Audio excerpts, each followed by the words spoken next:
Hürmetli vatandaşlar, bugünkü leksiyalarımızla başlayımız. Leksiyada sırağa görüyoruz, Washington'dan sözleyimiz. Bugünkü ıslahı 2023 yıl 9. ayının 5. günü, haftaya Seyşembe vatandaş. Bugünkü vaziyette birli cümle, Azir Xitayning xalq puli.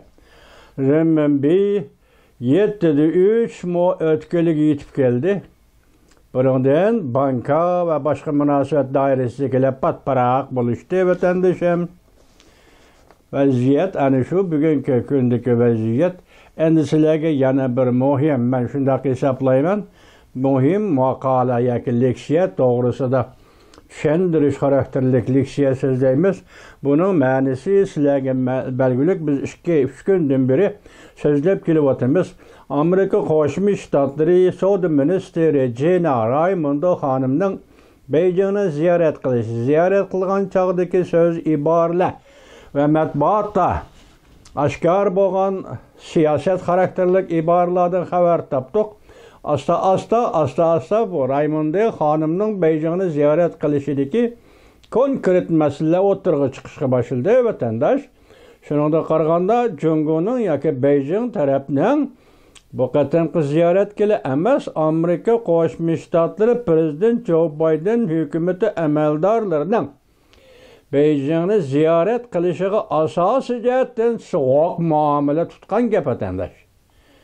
Endi bugungi sizlarga so'zlaydiganimiz mandaq birinchisi, Beijingda tuyuqsiz ikki xil harakat o'tirg'i chiqdi. Amerika Jungo munosabati yamanlashib kattalar emas, balki Amerika Jungo munosabati odatdagi yamanlashishdan texmi yamanlashib ketdi. Mavzuli xabar 9. ayning 4. kuni Jungo Press matbuot, yani Hong Kong 01 gazetida e'lon qilindi.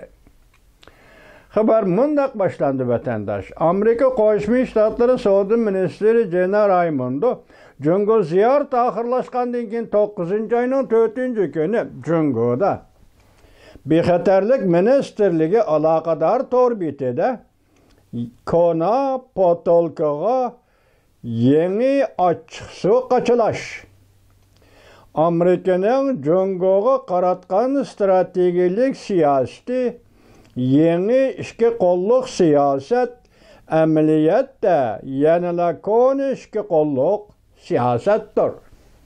Mavzuli xabar e'lon qilib, asli maqolada mundaq ko'rsatildi. Yaqindan beri Amerika Qo'shma Shtatlarining bir necha nafar amaldorlari arqa-arqadan Jungoni ziyorat qildi. Prezident Joe Biden hukumatining Jungoni cheklash niyatining yo'qligini bildirib, bu amaldorlar Jungo bilan aloqa munosabatlarini saqlab qolib, ikki davlatning munosabatlarini muqim taraqqiy qildirganligini bildirdi. Biz sizlarga 2-3 oydan beri Amerika Qo'shma Shtatlarining Jungo qaratgan bugungi konkret siyosati aloqa munosabat o'rnatish, mayli harbiy ishlarda, mayli savdo tijorat ishlarida, mayli kishilik huquq ishlarida aloqa munosabatni saqlab turish. Bu Amerika Qo'shma Shtatlarining normal siyosati. Lekin Jungo tarafning bu siyosatni tushunishi ana shunday kinoyi xarakterda javob berish bilan xotirlangan cheklangan vatandoshim.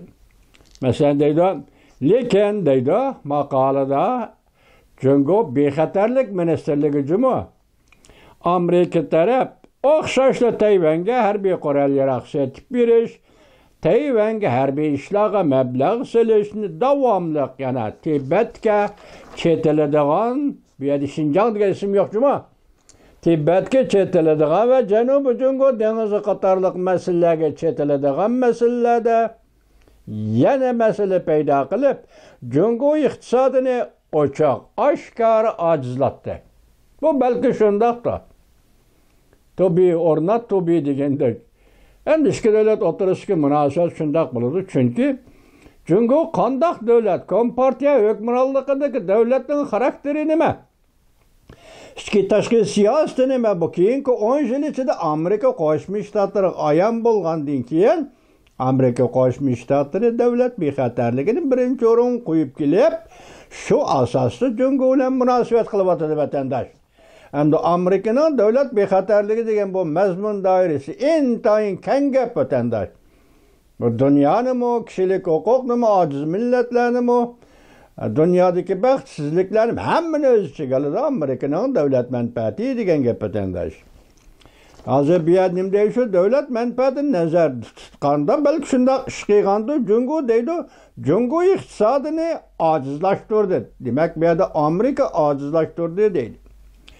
Jungoda davlat bexatarligi ministerligi mundaq hisobladi. Bu ishlar Prezident Joe Biden hukumatining Jungo qaratgan strategik siyosatining ikki turlik aloyidligini, ya'ni ikki qo'lliq siyosat, qo'llanish aloyidligini gavdlantirib berdi. O'tgan bir necha 10 yildan beri mana Amerikaning Jungo qaratgan ikki qo'lliq siyosati uchrashish va cheklash. Uchrashib turib, ko'rishib turib, cheklash. Yo'l qo'ydigan yo'l qo'yish, cheklaydiganni cheklash. Prezident Joe Bidenning siyosati bo'lsa raqobat va tizginlash bo'lib keldi. Keyingi avval 10 yildan keyingi Prezident Joe Bidenning siyosatini ayirib qaraydigan bo'lsak, Prezident Joe Bidenning Jungo qaratgan siyosati raqobatlashish va lekin jarayonni tizginlash. Jungo bexatarlik ministerligi Amerikaning ikki qo'lliq siyosatini tushuntirib munda ko'rsatdi. Buning ichida raqobat iqtisod qatlamiga qaratilgan. Ayrilib ketish, ta'minlash liniyasini uzib tashlash, siyosat qatlamida bo'lsa, guruh to'plash, masalan, Osiyoda AOKAS, Hindiston, Avstraliya, Yaponiya ittifoqi degandek, yaqinda Koreya, Amerika Qo'shma Shtatlari birlashma bayonoti degandek, bularni ko'z tutib, guruh to'plash deydi jungoliklar. Bexatarlik qatlamida bo'lsa, tahdid silish, qurshav qilish.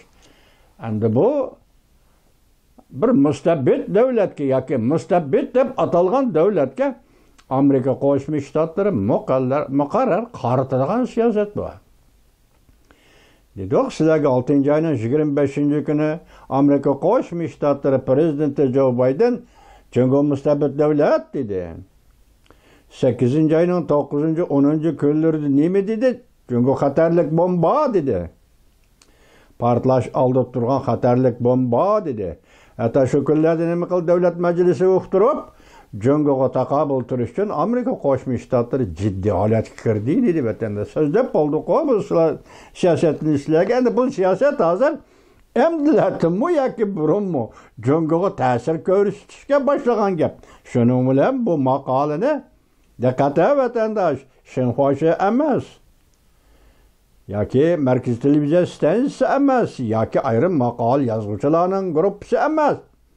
Bu maqolni bugun Jungoda bexatarlik anchanteng yezyapti desa, siz g'alatirakmi qanday vatandoshim? Qurshav qilish, tahdid silish, qurshav qilish, jamoat fikri qatlamida bo'lsa qora chaplash, kamsitish. Men ishonmanki Amerika Jungo qora chaplamaydi. O'zingning amaliyotidagi narsa olidiki Amerika shuni so'zlaydiki, sen qasddan qora chaplamaydi Jungo hukumati. O qora chaplash sening ishing. Prinsip qatlamida bo'lsa cheklash va qamal qilishlardan iborat. Buni oshkor deydi. Endi hisobda dunyo shunday hisobladi. Amerika qamal qilyapti Jungoni, qurshav qilyapti Jungoni, chunki seni Amerika hozir mustabbid deb qaradi ya. Jungo bexatarlik ministri qiyos qilib bunda ko'rsatdi. Amerikaning Jungo qaratgan raqobatlashi siyosati buni bilan tugamaydi. Texmi ko'p, texmi shiddatli vositalar balki texi o'ttirg'i chiqmadi. Bu vositalarni hozir tanqidlab kelib, ministerlik Jungoning anchantan bexatarlik ministerligi oldimizda. İşte oldimizda. Amerikaning texmi shiddatlik va texmi ko'p vositalari oldimizda o'ttirg'i chiqadi. Vatandosh.